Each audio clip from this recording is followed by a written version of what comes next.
Assalamualaikum warahmatullahi wabarakatuh teman-teman. What's up, saya Bunga Berliana dari Warta Zamir.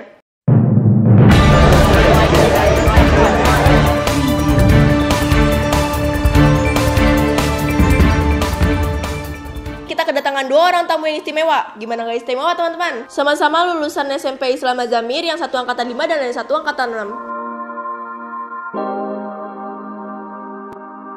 Sama-sama lulusan SMA Islam Zamir, yang satu angkatan 8 dan yang satu angkatan 9. Waktu di SMP sama-sama jadi ketua OSIS, pas SMA juga sama-sama di OSIS.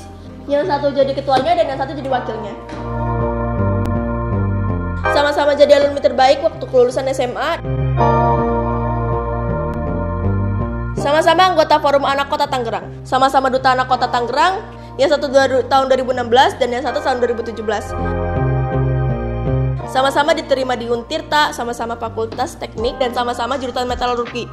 Dan yang bikin saya makin bangga, mereka juga senior saya di Warta Zamir. What's up Kak Zakia, what's up Kak Liman, apa kabar? Alhamdulillah baik. Ada lagi nggak nih persamaan yang belum aku sebutin? Oh, persamaan linear 2 variabel.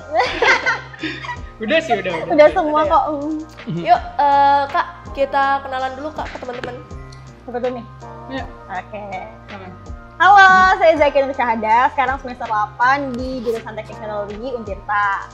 Ya, oke. Halo, nama saya Aliman Raffi, biasa dipanggil Aliman, di Teknik Metalurgi Untirta semester 6. Kakak-kakak ini saat ini tuh kesibukannya apa aja? Kesibukan saat ini ya, kalau saya pribadi lagi sibuk ngurusin lab ya. Lab. Oh iya. Laboratorium. Kalau Kak Zakia? Aku lagi skripsi. Semangat ya Kak. Oke. Dulu nih satu SMP, satu SMA, sekarang satu kampus sama satu fakultas juga. Kakak ini akrab banget atau gimana? Akrab. Tidak sepertinya. Yes. Bisa dijelasin nggak ketemuannya tuh gimana dia? Ketemuan. Ketemuan. Di mana di Azamir? Iya di Azamir. Ya ketemuan gimana ketemuannya? Kayak kalian ketemu kita aja gitu sebagai kakak kelas dan adik kelas ya nggak sih? Pernah ngobrol akrab juga nggak? Ya pernah. Sharing gitu. Pernah sharing gitu dong, kan kita satu organisasi waktu Ya OSIS juga kan, terus juga jurnalis juga. Wartas. Pernah satu project juga di jurnalis. Tuh. Kalau keadaan di kampus gimana Kak? Masih akrab atau gimana? Oh, setelah di kampus maksudnya? Iya, setelah di kampus. Setelah di kampus itu ya kurang akrab. Kita jarang komunikasi ya. Jarang ketemu juga, jarang komunikasi. Berarti jarang main ya Kak ya? Jarang. Kampus bisa main? Nggak bisa sih sepertinya. Jarang banget, apalagi aku dulu pas Aliman masuk, aku panitia ospek dia kan. Terus aku bagian komisi disiplin. Jadi benar-benar komunikasinya tuh Di-cut banget. Iya, di-cut. Sempat kayak aduh ada Aliman lagi gitu. Iya gitu. Iya. Sebayangin lah gimana. Perbedaan kehidupan di sekolah sama di kampus yang Kakak rasain itu gimana? Perbedaannya yang paling menonjol? Perbedaan yang paling menonjol tuh yang pasti cara belajar sih. Itu udah paling menonjol banget ya. Kayak misalkan kalau di sekolah itu biasanya kalian satu bab itu 1 sampai 3 pertemuan, sedangkan di kampus itu kebalikannya. Kita satu pertemuan itu bisa ngebahas 1 sampai 3 bab gitu sih. Kalau di kampus tuh belajarnya harus lebih mandiri, nggak harus terpaku sama materi gitulah. Pokoknya ujian pas materi apa, pas ujian pas keluar, ini apa ya? Betul banget. Terus kalau semasa di kuliah nih Kak, ada nggak sih kalau kayak hal-hal yang dikangenin selama sekolah? Banyak sih, banyak banget.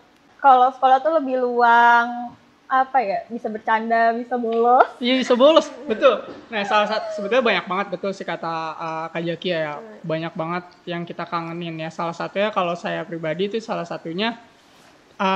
kadang suka disuruh keluar sekolah pas lagi jam sekolah, itu surga banget gitu. Iya benar. Tapi ya asumsinya itu kita bisa mengejar ketinggalan pelajaran kita gitu sih. Bisa diceritain nggak sih Kak teknik metalurgi itu apa? Yang dipelajari itu apa aja? Teknik metalurgi itu mempelajari tentang sifat-sifat sama struktur logam, mineral. Gitu. Jadi sebelum terbentuknya kayak ini nih mic, kita tuh pelajarin emang apa sih yang material yang dipakai buat ngebentuk mic ini. Ya. dari mulai di alam tuh logam kayak gimana sih sampai pembentukannya kayak gitu sih yang kita pelajarin. Prospek kedepannya ilmu itu tuh mau dipakai jadi profesi apa sih Kak? Profesi di pertambangan bisa, gitu. di pabrik pengolahan juga bisa. Iya betul. Jadi banyak sekali sih profesi itu ya. Kalau misalnya kita ngomongin profesi kan ada yang kerja sebagai karyawan ya. Kita jurusan metalurgi bisa kerja sebagai karyawan, khususnya di lembaga penelitian ya. Sebagai penelitinya bisa, sebagai pengolah datanya bisa. Kemudian kita juga bisa jadi engineering sih. Lebih tepatnya kita jadi engineer gitu, teknisi. Baik itu di pabrik-pabrik, di pertambangan. Itu kita bisa gitu. Terus selain itu juga karena kita ngolah data ya, kita juga bisa di administrasi pun bahkan bisa gitu. Administrasi itu bisa bagian terakhir itu apa sih namanya? Apa? Quality control itu bisa juga. Segala macam. Berarti banyak ya kayak? Iya, banyak banget. Luas banget. Semakin perkembangan zaman itu semakin banyak pekerjaan-pekerjaan baru yang menuntut kita untuk berubah pola pikir kita lah. Oke. Nih, sekarang aku mau tanya ke Kak Zakia nih ya. Jujur nih ya kan. Kebayang gak sih kakak ini secantik ini, seorang duta anak berkutatnya sama logam? Nggak pernah kebayang sih sebelumnya, karena pertama jarang banget perempuan, terus pas terjun ke lapangan tuh kayak pekerjaannya laki banget. Metal banget, metal. Pas praktikum aja ngulas sendiri cuy. Iya, betul.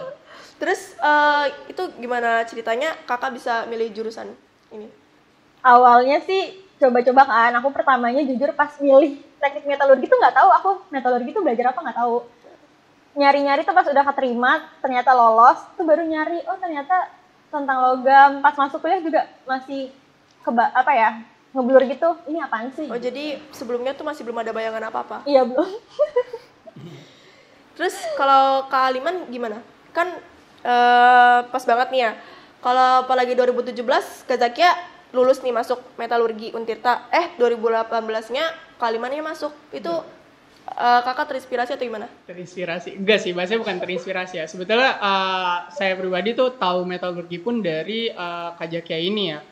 Saya tahu metalurgi itu dari Kak Zakia, waktu itu kita sempat sharing-sharing pas dia pemilihan jurusan buat mandiri ya waktu itu. Mandiri. Sempat sharing-sharing, akhirnya tahu metalurgi, ya udah habis itu dilupain gitu aja. Nah, tiba-tiba udah masanya harus daftar SNM. Saya bingung tuh mau jurusan apa, dan karena saya males buat belajar lagi buat masuk PTN, makanya saya harus punya strategi gimana caranya buat SNM ini lolos. Nah akhirnya cari strategi, ngumpulin banyak plan. Ternyata plan yang paling besar itu probabilitas buat lolosnya itu ada di metalurgi ini. Saya ambil metalurgi Untirta seperti itu. Kan kalau Kak Zakia kan sama Kaliman itu berarti sebelumnya belum ada bayangan sama jurusan ini. Berarti pendapat kakak setelah mengetahui lebih dalam jurusan ini tuh gimana pendapat kakak? Pendapat ya? Ya gimana ya? Beda sih. Mungkin kalau Kak Zakia sendiri kan dia emang bener-bener ngeraba ya. Tapi karena saya udah tahu duluan yang namanya metalurgi dari Kak Zakia ini, jadi saya nggak terlalu meraba-raba lagi karena udah sempat ada masukan dari Kak Zakia dan sempat browsing juga, dan kebetulan waktu itu saya sempat pengen jadi tentara ya, pengen jadi angkatan darat gitu. Tapi karena gigi saya ada yang bolong, itu nggak mungkin kan. Nah, waktu itu saya terinspirasi juga salah satu itu dari Pindad. Saya pengen ke Pindad nih. Nah, gimana cara saya masuk Pindad ya? Salah satu itu di metalurgi nih, teknik metalurgi ini bisa menyalurkan ke arah sana. Seperti itu sih. Jadi nggak terlalu meraba-raba lah kalau saya mungkin. Kalau menurut aku kalau dibilang sulit pas belajar sulit. Karena banyak hitungan, terus ada juga yang pakai logika gitu loh, kayak struktur kristal tuh bentuknya apa, itu benar-benar nggak masuk di otak aku. Iya, itu nerawang banget. Iya, tapi prospek kerjanya itu bagus di teknik metalurgi gitu. Berarti kuliahnya agak sedikit rumit ya kayak? Rumit banget. Iya. Tapi balik lagi sih sebetulnya, kalau masalah rumit atau enggak, semua jurusan pasti rumit karena yang namanya kita udah kuliah ya, itu lebih kita tuh lebih fokus ke satu pelajaran, jadi memperdalam gitu. Sekarang kan akibat pandemi ini sekolah sama kampus ini jadi daring semua nih ya kak. Menurut kakak, kuliah kakak tuh apalagi pandemi itu gimana? Plus minus sih. Kalau plusnya dapetin nilainya lebih mudah daripada offline. Kalau misalnya minusnya ya gitu, kurang ngerti pelajaran. Terus pas ujian jadi kayak ngawang. Ini tuh sebenarnya kemarin kita belajar apa gitu. Sebenarnya balik lagi ke pribadi masing-masing sih. Kalau misalnya bisa kan belajar sendiri, cuma karena hitung-hitungan jadi agak susah belajar Bun. Kalau menurut kalian gimana? Sama sih kurang lebih ya, seperti itu ya. Paling enak ya nilai sih sebetulnya, paling enaknya nilai, mendongkrak nilai banget itu. Kalau kan tadi kan dibilang ada kesulitannya apalagi belajar daring. Nah, cara kakak mengatasinya itu gimana? Mengatasi kesulitannya? Diskusi sama temen. Ya paling diskusi sama temen sih, kalau enggak ya nanti pas di UAS baru diskusi atau bisa dibilang kita kerjasama ya, bukan mencontek, itu kerjasama karena emang waktu itu teamwork, tulisannya teamwork di ininya. Nah kalau di kuliah itu macam-macam tuh jenis ujiannya ya enggak, ada yang open book, ada yang boleh diskusi segala macam. Nah kebetulan waktu itu lagi teamwork, lagi diskusi. Okay. Hampir salah ngomong ya Mas? Hampir salah ngomong.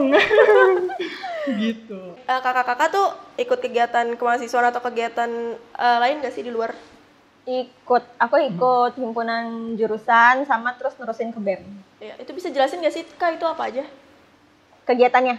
Banyak sih, kayak ekskul gitu juga, jatuhnya kayak ekskul ya. Untuk yang senang-senang ada, untuk serius pun ada. Kalau di kita tuh namanya apa sih namanya? Namanya metalexis. Bukan. Iya, kayak kalau bagian senang-senangnya kayak pensi gitu ada, tapi bagian seriusnya tuh namanya kaderisasi. Oke. Kalau saya sama-sama di himpunan, cuma bedanya saya nggak ikut ke BEM dan saya ikut di asisten lab gitu ya. Ya itu senang-senangnya gitu. Cuma kalau saya sih lebih senang di himpunan itu karena saya ngambil divisi sosial ya. Jadi saya lebih dekat ke masyarakat gitu. Sesuai dengan dulu kan pas di SMA juga nih, di Azamir ya khususnya ya. Itu kita kayak dikasih tahu nih buat bermanfaat lah ke masyarakat. Makanya kita ikut forum anak, duta anak, bahkan saya ikut pramuka juga untuk bermanfaat ke masyarakat gitu. Selama kakak-kakak menjalani kegiatan, itu tuh ada nggak sih kejadian-kejadian yang bikin kakak merasa kayak ini pengalaman baru gitu? Banyak banget sekali. Ya disebutin Kak, nggak apa-apa. Apa ya? Kajak ya. Ke desa, contohnya tuh Bina Desa. Itu tuh kita terjun langsung ke masyarakat kan, ngajarin yang masyarakat yang masih terbelakang gitu deh daerahnya. Terus apa ya Mas? Ya banyak sih, kayak kalau saya pribadi tuh di asisten lab juga tuh kita ngajar, dan di situ nggak cuma sekedar ngajar. Kalau ngajar pun kita sering kan waktu pas di Duta Anak sama Forum Anak kita sering ngajar kan. Tapi kalau ini beda lagi. Kalau pengalaman ini tuh gimana caranya saya ngajar, terus saya bertanggung jawab ke dosen, bertanggung jawab ke kajur, dan juga kita nyampein ilmu ke junior kita. Itu sih pengalaman banget itu. Terutama kita ketemu wajah-wajah baru kan, dan ngajarin mereka tuh ada rasa kayak gimana ya, ke hati tuh gitu enak, karena kita bisa nyalurin ilmu yang pertama, terus juga merekanya juga seneng karena kedatangan kita, dan kita bisa buat perubahan yang bermanfaat untuk desa itu sendiri gitu. Di desa itu kita nggak cuma ngajar, banyak sekali kegiatan ya di sana ya. Ya salah satunya mengajar itu ya. Dan yang paling bikin saya terharu itu ya, di situ saya kebetulan jadi koor divisi acara. Jadi acara itu bisa berjalan lancar, dan itu luar biasa banget gitu. Serius acaranya. Itu. Gitu. Lalu untuk forum anak dan duta anaknya itu kakak masih aktif atau nggak di sana? Kalau sekarang aku lagi nggak aktif karena lagi fokus skripsi. Kita udah kurang aktif udah pasif. Karena kan emang setiap generasi tuh ada yang aktif, ada yang enggaknya nih. Ini udah bukan masa kita lagi, masanya udah ganti ke masa alumni sebelumnya nih, yang Azamir juga sempat ada juga kan alumninya yang masuk ke Duta Anak. Nah itu udah masanya mereka, masa kita tinggal mensupport dari belakang. Nah benar, biar regenerasi gitu loh, biar nggak kita terus yang turun, tapi yang bawah-bawahnya juga ikut andil. Nih aku mau nanya soal keanggotaannya. Iya betul. Batas umurnya itu berapa sih Pak Kak kalau misalnya masuk forum anak atau Duta Anak? Batas umur, kalau umurnya sih di bawah 18 tahun. Setelah 18 tahun, kalian pernah terjun di forum anak, itu masih bisa ikut kontribusi sebagai fasilitator. Betul, itu. Kalau kegiatannya nih, selama kakak ikut forum anak itu gimana kegiatannya? Kegiatannya tuh banyak bikin kayak event-event di Tangerang tuh lumayan ya, kontribusinya. Kita ke sana kayak pas Hari Anak Nasional, terus pas mingguan juga ada tuh yang ngajar. Iya, apa ya? waktu itu kita sempat kerjasama sama lembaga yang namanya HUB gitu. Kita ngajar di daerah Neglasari kalau nggak salah. Daerah situ kita ngajar anak-anak sekitaran situ, lingkungan situ gitu. Terus juga apalagi ya, banyak sih. Salah satunya tuh yang paling ngebekas tuh kalau kita ikut rapat atau ikut diskusi sama pemerintahan. Nah itu tuh yang paling benar-benar. Terus kalau apalagi event-event ini tuh ya kak, keseruan yang kakak rasakan itu apa yang paling bekas? Keseruan banyak karena kita pertama bisa berbagi dan dapat ilmu baru. Terus kita dapat teman baru. Nggak cuma anak-anak, tapi yang dewasa juga ada gitu. Jadi memperluas relasi. Pastinya seru semua, nggak ada yang nggak seru gitu. Salah satunya pas pemilihan duta anak itu udah pasti. Pas pemilihan duta anak dong kita pasti seru banget, bener. Bahkan saya sendiri tuh nggak berharap juara 1, udah jadi finalis. Juara 3. Nggak berharap jadi 3 besar. Jadi finalis saya tuh udah alhamdulillah banget, dan ternyata tiba-tiba pas pengumuman 3 besar masuk gitu nama saya. Wah, itu bahagia banget. Buat anak-anak yang mau masuk duta anak sama Forum Anak Kota Tangerang nih kan, ada tips nggak sih buat menang itu gimana?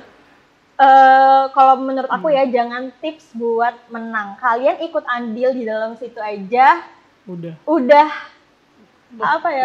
udah luar biasa, karena banyak banget dapat ilmu baru dari teman-temannya aja tuh, kayak mereka ngasih ilmu dan kita jadi bagi ilmu kita juga gitu. Kalau misalkan kalian mau jadi duta anak tuh jangan mikir kalian di sini berlomba buat jadi duta anak, tapi di sini kalian berlomba untuk jadi relawan ya. Iya benar. Gitu. Kita tuh benar-benar harus mikirin gimana sih nasib anak di Indonesia, terutama di Kota Tangerang ini gitu. Jadi fokusnya tuh jangan aku pengen menang, tapi aku pengen ikut andil untuk Tangerang atau untuk negara gitu. Berarti harus berpikir luas juga ya, kan nggak boleh. Iya benar. Bebannya itu loh yang berat. Iya. Beban yang dipikul. Bebannya berat banget gitu. Nih kita bakalan mengenang masa sekolah sedikit nih. Kan sekolah itu menjadi salah satu pembentuk mental dan karakter seorang ya. Iya. Bagaimana sih Azamir Islamic School ini tuh mempengaruhi kakak-kakak sehingga menjadi seperti sekarang? Banyak banget sih sebetulnya ya, terutama dari yang pasti nih dorongan dari guru-gurunya ya. Nah betul. Dari guru-gurunya, kemudian itu ada dorongan dari lingkungan juga, karena lingkungan sini yang menekan bahwa kita nggak boleh pesimis. Kenapa saya bilang seperti itu? Karena sekolah kita bisa dibilang muridnya nggak terlalu banyak ya. Nah di situ tuh banyak tuh siswa-siswa kita yang berpikir pesimis nih, nggak mau ikut lomba ini, nggak mau keluar, nggak mau diskusi sama yang lain, karena ya kelihatan Azamir itu muridnya dikit, padahal nggak seperti itu. Bahkan karena waktu itu Kak Zakia udah sempat jadi duta anak duluan dan mewakili Kota Tangerang buat ke Banten ya, seleksi duta anak Banten. Pas saya ke Banten pun saya sebut nama Azamir, mereka pada tahu gitu, dan itu luar biasa banget. Sedangkan teman-teman saya pun awalnya tuh pada meragukan, Azamir ini terkenal nggak sih sebetulnya? Padahal di luar sana, di luar dari lingkup kunciran, Azamir itu lebih terkenal gitu. Nah, iya benar. Jujur ya, kalau aku pribadi senang banget karena aku ngerasa di sini deket sama guru-guru. Terus belajarnya juga jadi lebih enak gitu loh. Nggak perlu les aja, aku merasa kayak udah cukup. Aku ngerti pelajaran ini gitu. Aku lebih bersyukur ke sana karena guru-gurunya sangat perhatian banget ke murid-muridnya. Terus juga kegiatannya positif-positif. Didorong banget ya untuk kegiatan keluar sekolah. Sport banget. Berarti Azamir ini menjadi suatu hal yang positif ya bagi diri kakak sendiri. Dan kalian juga sebagai anak-anaknya juga jangan merasa terbatasi gitu loh. Kayak ya udah kita tuh sama, mau di sekolah dimanapun tuh sama. Tapi kalian harus berani eksplor diri kalian sendiri gitu. Yang ngebuat jadi sukses atau enggaknya diri kita sendiri. Nah, iya, betul banget itu. Kalian ini kan lolos melalui SNM ya. Iya, betul. Bagaimana sih Kak tipsnya supaya bisa lolos? Supaya bisa lolos ya tadi kan dibilang di awal ya, pertanyaan sebelumnya tuh sempat saya bilang kan bahwa ini strategi gitu. Jadi untuk kalian lolos dari SNMPTN itu nggak melulu kalian harus pinter gitu, asal kalian tahu strateginya dan kalian tahu kapasitas dan kapabilitas dari diri kalian, insya Allah kalian bakal lulus. Maksudnya seperti apa? Misalkan rata-rata nilai kalian kalau dijumlah semua itu 8,5, nggak mungkin dong kalian ngambil kedokteran UI gitu. Misalkan seperti itu. Jadi ya harus tahu kapasitas kalian, kapasitas nilai kalian, kapabilitas diri kalian nih harus tahu gitu. Itu sih strateginya.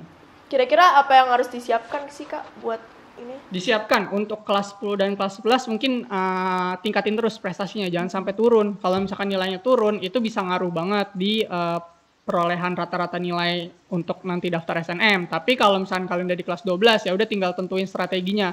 Kalian minatnya jurusan apa, terus kalian list kalian mau kampus apa. Setelah itu baru kalian bikin plan A, misalkan kalian mau ke kampus A jurusan A dengan peluangnya sebesar apa, terus plan B, plan C, segala macam kalian hitung gitu. Nah, nanti baru kalian mungkin kalian konsultasiin ke guru kalian atau ke orang tua kalian, itu terserah kalian. Atau kalian percaya sama diri kalian sendiri, nggak perlu konsultasi, ya itu terserah kalian. Yang pasti pakai strategi itu gitu. Apa saja sih Kak dukungan dan bantuan dari sekolah yang diberikan untuk siswa-siswa yang akan mendaftar PTN? Dukungannya, wah didukung banget. Cuma di Azamir. Yang saya tahu ya, teman-teman saya di swasta lain pun itu rata-rata buat masukin nilai ke SNM, ke daftar SNM itu Dapodi kalau nggak salah namanya. Itu dia masukin sendiri gitu. Nah, iya buat daftarnya masukin sendiri. Nah kalau di kita benar-benar dituntun diurusin sama guru-guru sini gitu. Dan buat jurusan segala macam dibatin. Nah sama satu lagi teman saya di angkatan saya itu ada 2 orang yang SNM. Namanya satu lagi tuh Anissa. Beliau nggak bisa datang ya. Anissa ini awalnya nggak diizinin sama orang tuanya SNM di UIN karena terlalu jauh katanya, jadi harus di swasta aja gitu. Nah akhirnya apa? Pak Hamzah, kepala sekolah SMA kita itu ngomong ke orang tuanya Anissa, akhirnya diperbolehkan. Berarti kan dari situ dibantuin banget. Iya, dibantuin banget. Gitu. Berarti punya pengaruh besar ya Kak sekolah ini? Banget. Berpengaruh banget. Mungkin kalau saya nggak masuk Azamir pun belum tentu saya bisa lolos SNM gitu. Ada nggak sih Kak pengalaman yang kakak-kakak temuin di luar sana yang bikin kakak merasa kayak bangga gitu karena udah dapat bekal dari Azamir? Banyak, karena aku salut sih sama kebiasaannya, kayak kebiasaan sholat duha, kebiasaan Asmaul Husna atau Mabit itu tuh ngebawa bekal ke kuliah, karena di kuliah tuh kita nggak dapet pelajaran agama secara khusus ya. Terus aku juga bangga jadi OSIS Azamir karena di situ tuh kita tempat kita nge-explore diri gitu loh. Jadi pas udah ke kuliahan, masuk organisasi di kuliah, itu udah gak kaget lagi, kayak udah pernah ngalamin nih. Betul kata Kak Jaki ya. Ya salah satunya itu tadi kan yang tentang OSIS, karena kita berorganisasi di sini, terus kita aktif juga di sekolah. Jadi pas nyampe sana tuh nggak pasif banget gitu, kita masih ketolong sama di SMA ini kan. Dan karena kita udah terbiasa buat sosialisasi di luar dari lingkungan sekolah, maka pas kita masuk ke kuliah, buat nyari relasi itu gampang banget. Pernah ngerasa nggak sih kalau kakak ini ketemu jati diri kakak di Azamir? Saya pribadi sih iya ngerasa ya. Kenapa saya ngerasa? Karena ya dengan circle pertemanan saya yang sekarang ini banyak sekali lingkungan-lingkungan yang masuk ke lingkungan pertemanan saya, itu saya masih tetap mengedepankan diri saya. Jadi dengan saya ketemu sama orang yang maaf mungkin memakai, saya nggak memakai gitu.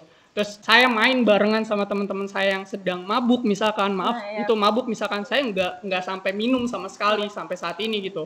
Dan itu menurut saya itu dampak dari saya sekolah 6 tahun di Azamir gitu. Jadi saya punya pendirian itu. Setuju sih sama Aliman, karena kita bisa bergaul di lingkungan manapun, tapi kita punya tembok sendiri, kayak ya udah ngambil positifnya, negatifnya dibuang aja. Betul, betul. Kakak ini kan sudah pernah bergabung dengan Warta Azamir.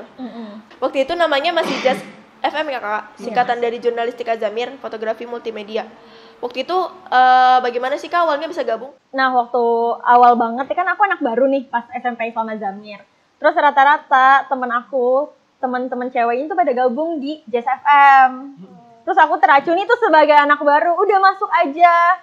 Dan pas masuk juga kayak asli sih nggak nyesel gitu. Jadi ikuti mayoritas ya, tapi nggak nyesel juga. Enggak, karena asik banget terus pengalamannya banyak yang didapat lah dari Just FM gitu. Kalau saya sendiri awalnya nggak tertarik sama sekali ya masuk jurnalis ya, pas demo eskul pun ya apa sih gitu kan. Tapi karena berhubung waktu itu OSIS ternyata di divisi yang masih kosong itu cuma di divisi Mading ya, cuma di divisi Mading. Ya mau nggak mau masuk divisi Mading, dan peraturannya pada waktu itu peraturannya divisi Mading itu kalau bukan anak jurnalis maka harus ikut pelatihan jurnalis selama masa periode OSIS itu. Otomatis saya ikut pertemuan jurnalis. Nah pada pertemuan kedua itu ditanyakan tuh mau lanjut ikut jurnalisnya atau ikutin periode OSIS doang. Saya masih mikir-mikir. Nah pas pertemuan ketiga atau keempat, saya lupa pastinya. Nah itu saya jadi yakin lanjut aja di jurnalis gitu. Terus selama di jurnalis itu tuh apa sih kegiatan yang kakak suka? Semua suka. Sumpah. Pas ngeliput keluar apalagi seru banget. Kalau ngeliput keluar. Terus kita bikin, sama ini sih yang awal-awal banget yang paling aku inget tuh bikin apa sih buat yang mading itu ya? Bukan buat mading. Waktu kita masih belajar awal banget. Iya pas masih percobaan. Terus kita disuruh bikin apa? Lead ya? Oh lead, iya lead berita gitu. Sumpah itu tuh menarik banget menurut aku kayak, oh jadi gini ya gitu. Sumpah itu menarik banget pas di bagian itu tuh awal-awal aku makin tertarik sama jurnalis. Kayak seru banget bikin itu, bikin lead aja tuh seru banget. Apalagi sebetulnya kekeluargaan kita ya, itu juga sih yang bikin seru asli. Jadi gak ada batas gitu antara senior sama junior, itu sih yang paling seru sebetulnya. Kita gak ada senioritas ya kayak di sini. Gak ada dong, ada senioritas sebetulnya ada, tapi senioritas di sini tuh buat lucu-lucuan doang gitu. Paling buat main kata-kataan gitu, itu gitu. Gitu-gitu doang senioritasnya. Seru banget ya Kak kalau di jurnalis ini. Seru banget. Seru banget. Ada nggak sih pengalaman di jurnalisnya ini tuh bisa jadi bekal gitu Kak untuk kedepannya? Banyak sih. Pertama, kita kan di jurnalis nggak cuma pakai kamera doang. Pakai kamera, jadi kita bisa pakai kamera. Nanti pas di depan kita mau jadi ditempatin di sesi dokumentasi, itu bisa. Udah gitu kita juga pakai Microsoft Word kan untuk bikin laporan. Itu sambil belajar, jadi pas kuliah udah nggak kaget lagi. Kita juga pakai PowerPoint, publisher buat ngedit. Itu jadi kayak udah ada bakal ngedit untuk nanti, apalagi sekarang di zaman digital, apa-apa diedit, ya kan? Jadi emang berpengaruh banget ya Kak bagi keluar ya?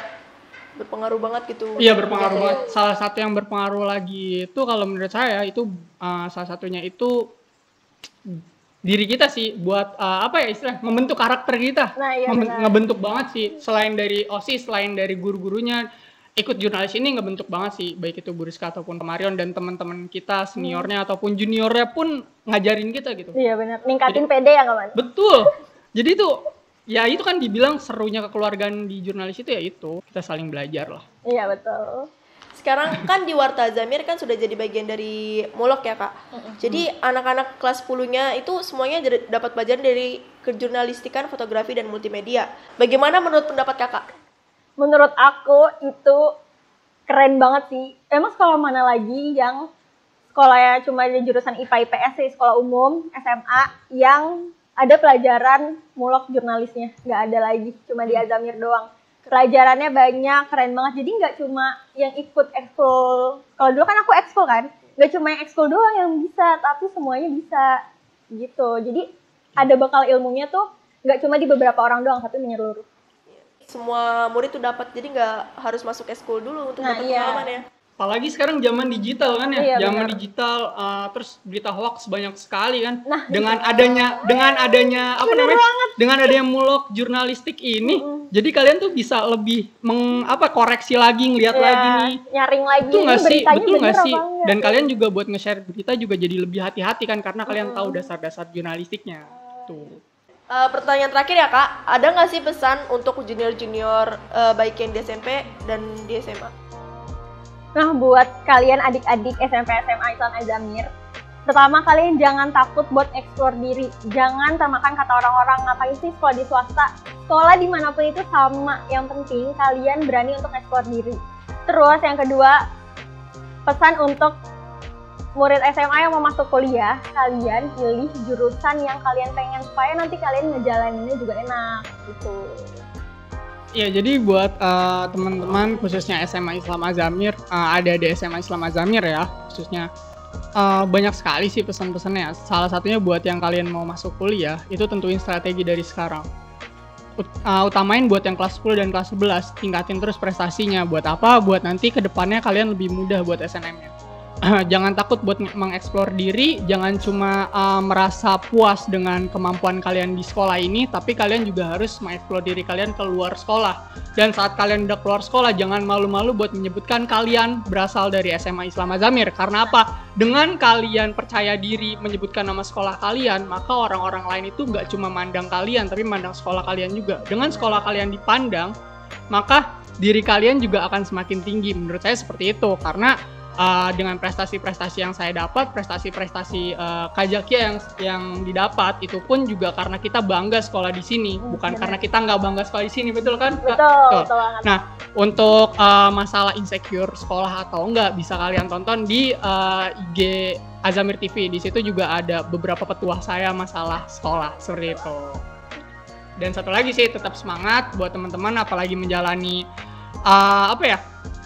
kuliah sekolah online ini, tetap semangat sih. Jangan sampai kalian masuk Zoom meeting terus kalian tidur, jangan sampai seperti itu ya.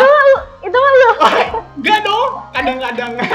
Seperti itu ya teman-teman, tetap semangat terus sekolahnya, semoga lancar dan bisa menggapai cita-cita yang diinginkan. Amin. Nah. Sayang banget nih, waktu kita udah nggak banyak. Padahal kita masih pengen ngobrol-ngobrol banyak nih sama kakak-kakak. Semoga kita bisa ketemu lagi, bisa ngobrol-ngobrol banyak ya kak. Semoga sukses kakak. Amin. Amin, kamu juga.